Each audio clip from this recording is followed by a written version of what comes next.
Hello दोस्तों, welcome back to this channel. I am Raja Mishra and you are watching knowledge Raja. This is my channel. आज हम लोग बात करने वाले हैं एक ऐसी न्यूज़ के बारे में जिसमें लिखा है इंडिया में जो डेथ रेट बढ़ रहा है वो कोविड की वजह से या कोरोना की वजह से नहीं है, उसका एक दूसरा रीज़न है। जो मोबाइल में सिग्नल के फॉर्म में वेव्स को भेजते हैं वो ज़्यादा रीज़न है इंडिया में डेथ रेट इंक्रीज होने का। तो हम लोग इस वीडियो में उस न्यूज़ के बारे में पूरी बात करेंगे जिसमें आपको क्रिस्टल क्लियर हो जाएगा कि क्या मेन रीज़न है। टेलीकम्युनिकेशन की तरफ से जो रेडिएशन आता है उससे सच में ह्यूमंस को हार्म होता है या नहीं होता है। तो आप बने रहिए इस वीडियो के साथ। मुझे उम्मीद है आपको वीडियो पसंद आएगा।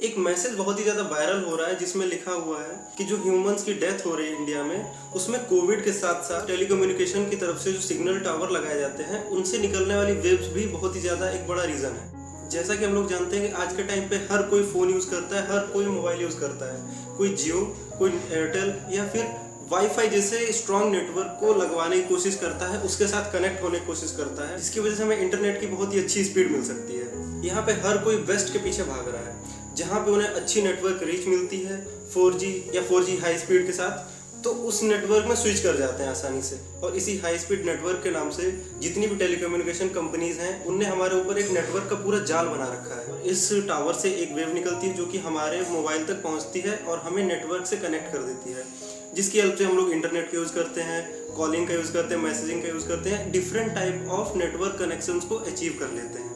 ये तो हम सभी लोगों को बहुत ही आसानी से पता है। अब बात आती है उस मैसेज पे जिसमें बताया जा रहा है कि ये जो वेव्स होती है वो ह्यूमंस को बहुत ही ज़्यादा अफेक्ट कर रही हैं, जिसकी वजह से ह्यूमन की आज के टाइम पे डेथ हो रही है। तो मैं आपको ये बात क्लियर कर दूं कि ये जो मैसेज स्प्रेड किया जा रहा है ये बिल्कुल ही गलत है। सिग्नल टावर्स से वेव्स जरूर निकलती हैं लेकिन वो ह्यूमंस को इतना ज़्यादा अफेक्ट नहीं कर सकती हैं। जो वेव्स होती हैं वो दो टाइप में कैटेगराइज होती हैं। एक तो आयोनाइज्ड वेव, दूसरी होती हैं नॉन आयोनाइजिंग वेव। मतलब एक तो चार्ज होती हैं, दूसरी होती है नॉन चार्ज।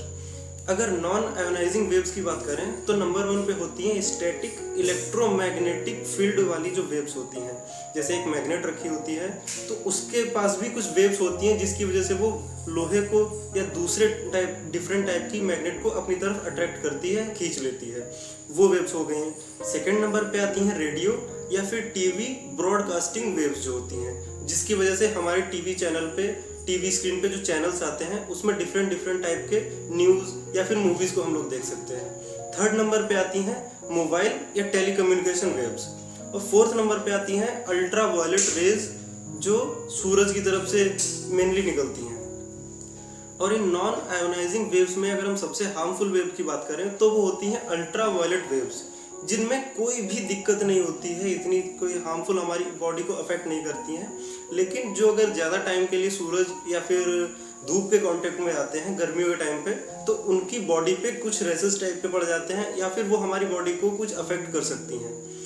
इससे पहले वाली जो कंडीशन होती है, मैंने देखिए स्क्रीन पर लगा दिया है, इससे पहले वाली जो कंडीशन होती है वहाँ पे आती हैं मोबाइल के रेडिएशन वाली वेव्स, जैसे 3G हो गया, 4G हो गया, 5G हो गया। इसके ऊपर हम लोग जब जाते हैं, अल्ट्रा वायलेट रेज से जब ऊपर जाते हैं तब आती हैं आयोनाइज्ड वेव्स, जिसमें आती है एक्सरे, गामा रे या फिर डिफरेंट टाइप की रेडियो एक्टिव वेव्स। वो हमारे लिए हार्मफुल होती हैं। नॉन आयोनाइजिंग वेव्स में तो हमने आपको कंडीशन बता दी। आयोनाइजिंग वेव्स में क्या होता है, सबसे लोअर जो होती है वो होती है एक्सरे, वो हमारे लिए बहुत ही ज़्यादा हार्मफुल होती है। उसके बाद gamma and then radioactive waves. जैसा कि मैंने आपको बताया ये हमारे लिए उतनी ज़्यादा हार्मफुल नहीं होती, लेकिन फिर भी जो मोबाइल रेडिएशन वाली वेव्स होती हैं ये हमारे लिए हार्मफुल होती हैं, लेकिन बहुत ही कम या फिर इनडायरेक्ट वे में। इनडायरेक्ट वे में कहने का मतलब ये है कि मोबाइल सिग्नल वेव्स होती हैं ये छोटे पशु पक्षी या फिर जो भी इंसेक्ट्स होते हैं उनके लिए काफ़ी हार्मफुल होती हैं। पानी में मछली के लिए, हवा में उड़ती हुई चिड़ियों के लिए या फिर जितने भी छोटे पशु पक्षी जीव जंतु होते हैं उनके लिए ये जानलेवा साबित होते हैं। इन सारी वेव्स का इन जानवरों पे इफेक्ट जो होता है वो उनको सुस्त बना देता है, उनकी बॉडी पे या जो उनकी आउटर लेयर होती है उनको एक कैंसर टाइप में अफेक्ट करता है, उनकी बॉडी को उससे कैंसर भी हो सकता है।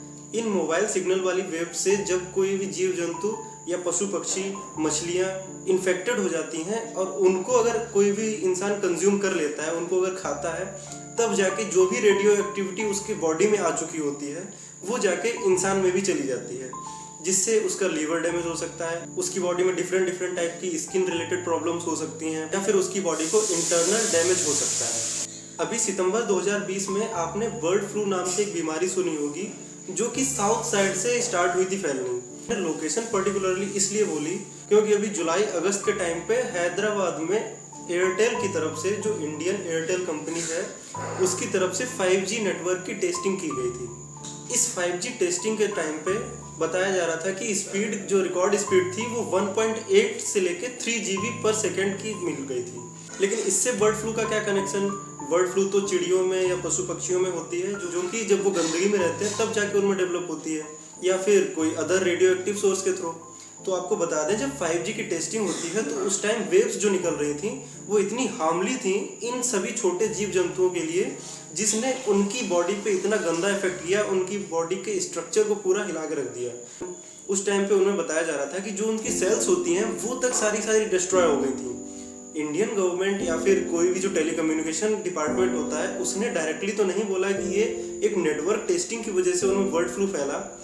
जो ये टावर्स की तरफ से वेव्स निकलती हैं, ये इन सारे पशु पक्षियों में, बर्ड्स में बहुत ही गंदा इफेक्ट करती हैं, जिसकी वजह से उनकी सेल्स वीक हो जाती हैं और वो मरने की कगार तक पहुंच जाती हैं। अगर आपको अभी भी यकीन नहीं हो रहा है कि नेटवर्क टेस्टिंग ये बर्ड फ्लू का बहुत ही बड़ा रीजन है, तो आप इस वीडियो को देखिए। मैं आपको उसमें बता रहा हूँ कि लास्ट टाइम जब बर्ड फ्लू फैला था, तब कब फैला था? 2012 में। उससे पहले भी आया था, लेकिन उस टाइम पे बर्ड्स की इतनी ज़्यादा डेथ नहीं हुई थी।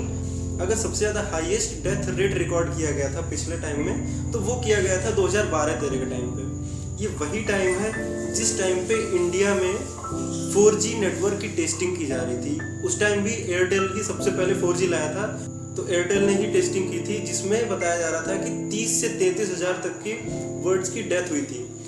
और ये डेथ रिकॉर्ड सिर्फ उन बर्ड्स का है जो कहीं ना कहीं रजिस्टर्ड है, मतलब कहीं किसी के यहाँ पालने में रखी गई हैं, या फिर एक सेंटर जहाँ पे बहुत ही ज़्यादा बर्ड्स पाली जाती हैं, ये वहाँ के सारे रिकॉर्ड्स हैं। जो ये बर्ड्स नेचुरली आसमान में उड़ती हैं, उनकी डेथ रिकॉर्ड भी नहीं है इनके पास।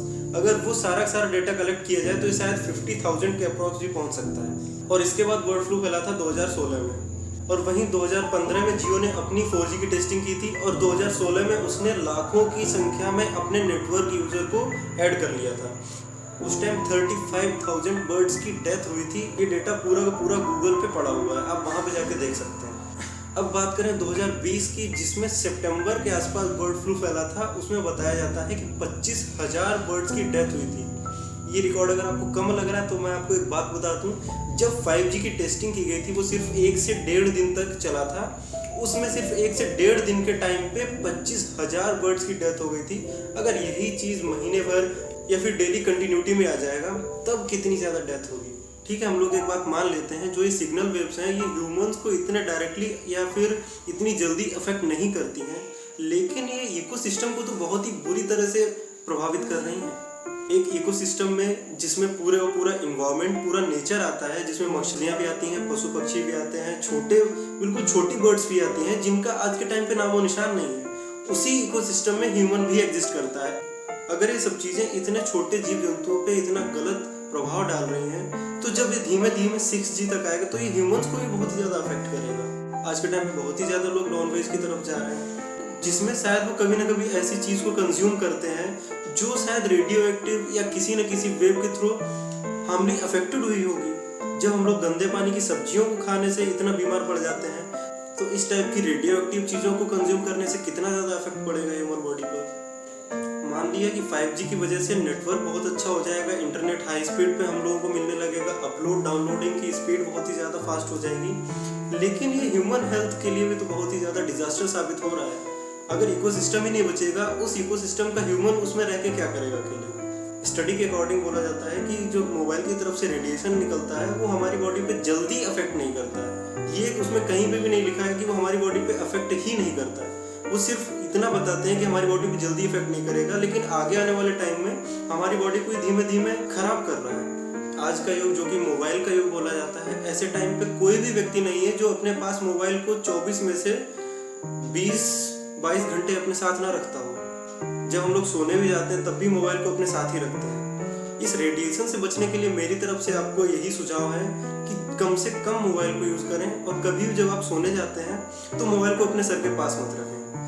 इसमें से निकलने वाली वेव्स हमारे ब्रेन की सेल्स को डैमेज करती हैं, जिसकी वजह से हमारी सोचने की, हमारी थिंकिंग पावर बहुत ही ज़्यादा कमज़ोर हो जाती है। हम कोई जल्दी से डिसीजन नहीं ले पाते हैं।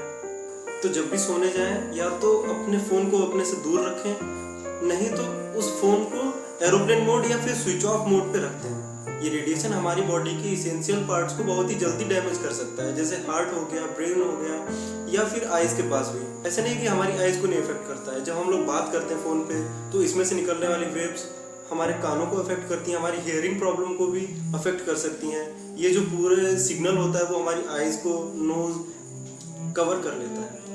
जैसा कि हमें पता है हमारी बॉडी में पॉजिटिव और नेगेटिव आयंस प्रेजेंट रहते हैं। तो जब हम मोबाइल को हमेशा अपनी बॉडी के कांटेक्ट में रखते हैं तो हमारी बॉडी सिग्नल वेव्स के कांटेक्ट में आती रहती है, जिसकी वजह से हमारी बॉडी में बहुत ही लो लेवल पे इलेक्ट्रिक शॉक्स लगते रहते हैं, जो कि हमें पता भी नहीं चलते हैं। लेकिन अगर यही चीज़ बहुत ही लंबे टाइम तक होती रहेगी तो फिर हमारी बॉडी पे या ह्यूमन रेस पे एक गलत प्रभाव पड़ेगा।